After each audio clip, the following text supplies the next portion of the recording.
sehingga dia ditawarkan duit pun dia tidak mau. Nah, orang yang miskin seperti ini itu yang insya Allah dia tak berpikir.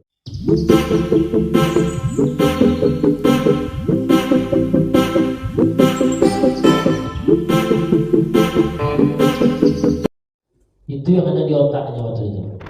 Tak terpikir dia gimana mau maksiat. Sama aja gitu, sama seperti ini Pak. Orang kalau sudah kaya, kebutuhan hari-hariannya cukup, ini tidak semua. Itu barulah dia berpikir, main manusia lah ini, ke clubbing lagi, apalagi. Pokoknya maksiat. Jadi orang kaya, hati-hati ibu nih, suami kalau lah kayu, namanya pokoknya sudah banyak fasilitas di rumah tuh, itu pengananya kok, aku batal boleh. Mobil ada, yang dimakan enak, apalagi pokoknya kebutuhan hidup sudah. Itu boleh ikut tuh akak suami, jauh, kenapa rumah sih, rumah maksudnya. Ya kalau rumah tambah tuh isinya tambah ya. Tapi coba suami miskin, ekonomi apa ada susah, pokoknya makan pun makan 3 kali itu pun susah, banting tulang. Itu nak terpikir dulu. Tak sempat dia mikir yang begitu tuh. Jadi bersyukur suami miskin. Iya Bang, bersyukur suami miskin. Mana suami kata tetangga, itu sedang jual lawa. Tak terpikir tuh. Karena dipikirkannya bagaimana uang ada untuk anak sekolah, nafkah istri. Tak terpikir tuh poligami itu istilah. Tapi kalau duit banyak, kendaraan sudah 2, rumah mewah, piti bayaya, itu siap-siap tuh. Ibu-ibu harus aktif itu. Bagaimana untuk mengontrol, ya Pak? Iya. Kalau sudah hidup mewah, siap-siap. Ya tak mesti poligami pikirannya, mencari ya kawan-kawan yang bisa menghibur, ke clubbing dia, clubbing itu apa? Ke diskotik umpamanya. Itu masalahnya. Karena ini sudah penuh, ini sudah terpenuhinya. Tentu ini jalan yang dipikirkannya lain nih. Itu yang kita khawatir.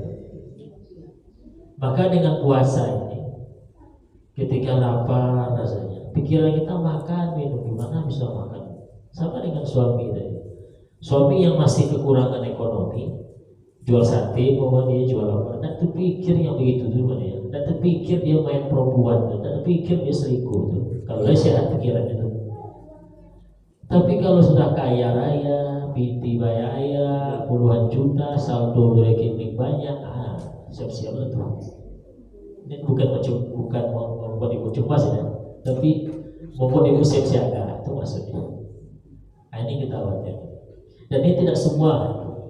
Nanti habis bapak ibu bapak ini pulang nanti, tinggal Pak kata Ustaz tadi, ini tidak semua, ya, tidak semua.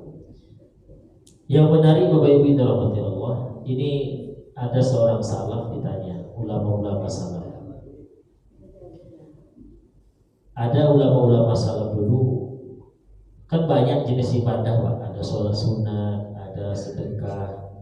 Ada ulama salaf itu, dari sekian banyak ibadah sunat, dia pilih puasa. Jadi dia lebih banyak berpuasa dibanding ibadah-ibadah sunat lain. Walidzalik qaddama ba'du salaf as-shaum 'ala sa'iril ibadat. Ada ulama-ulama salaf yang ibadah favoritnya itu puasa dibanding sholat sunat, sedekah dan sebagainya. Fasu'ila 'an dzalik, ditanyalah, wahai tuan guru, wahai syekh, saya tengok tuan guru ibadah favoritnya puasa, saya tengok. Kalau sedekah kalau apa kurang dibanding puasa. Lebih banyak saya lihat tuan guru puasa. Kenapa tuan guru lebih banyak puasa dibanding ibadah-ibadah sunat yang lain? Apa kata beliau jawabannya? Faqal la an yattali' Allah ala nafsi wa hiya tunazi'uni ila at-ta'ami wasyarab ahabbu ilayya min an yattali'a 'alaiha wa hiya tunazi'uni ila ma'siyatihi idza syabi'tu.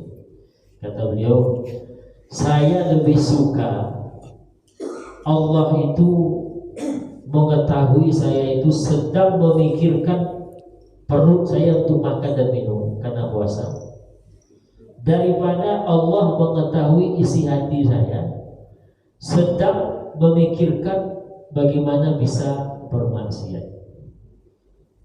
Jadi orang berpuasa tentu kan perutnya lapar, Pak. Yang terpikir sama dia gimana nanti itu bisa makan minum.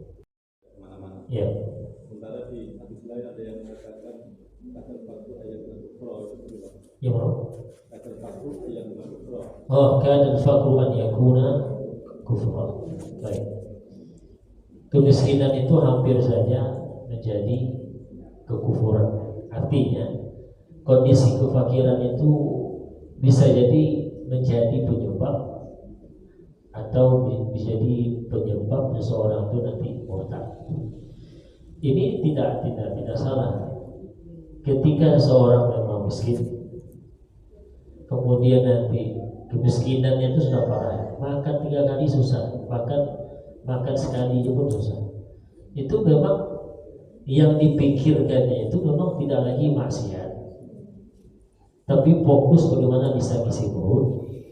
Nah nanti kalau iman sudah tidak ada, itu yang mengarah kepada kekufuran. Jadi hadis itu bicara begini, orang miskin kalau imannya tidak ada, iman tidak kuat, kemiskinan ini akan membuat dia murtad, menjual imannya itu hanya dengan sebungkus indomie kalau tidak ada iman. Sekarang orang yang miskin ada imannya, sehingga dia ditawarkan duit pun dia tidak mau. Nah, orang yang miskin seperti ini itu yang insya Allah dia tak berpikir maksiat. Tapi kalau orang yang sudah miskin, iman pun bermasalah, oh itu ya sama, bisa kafir dia murtad, bisa juga dia tetap berpikiran maksiat. Jadi kalau kita bagi orang yang miskin yang tidak berpikir untuk maksiat tadi, itu orang yang ada iman, miskin tapi ada iman. Jangankan untuk murtad, berpikir yang enggak untuk bermaksiat pun bisa dikontrol. Tapi kalau orang yang miskin, imannya pun tak kuat, imannya pun lemah, itu jangankan untuk maksiat, murtad pun mau dia nauzubillah. Nah itu kondisi. Jadi hadis ini tidak bertentangan, tinggal dengan cara tadi dibagi saja antara orang miskin yang beriman dengan orang miskin yang tidak beriman. Mudah-mudahan kita mau miskin mau tidak, iman kita kuat. Baik, demikian mudah-mudahan bermanfaat.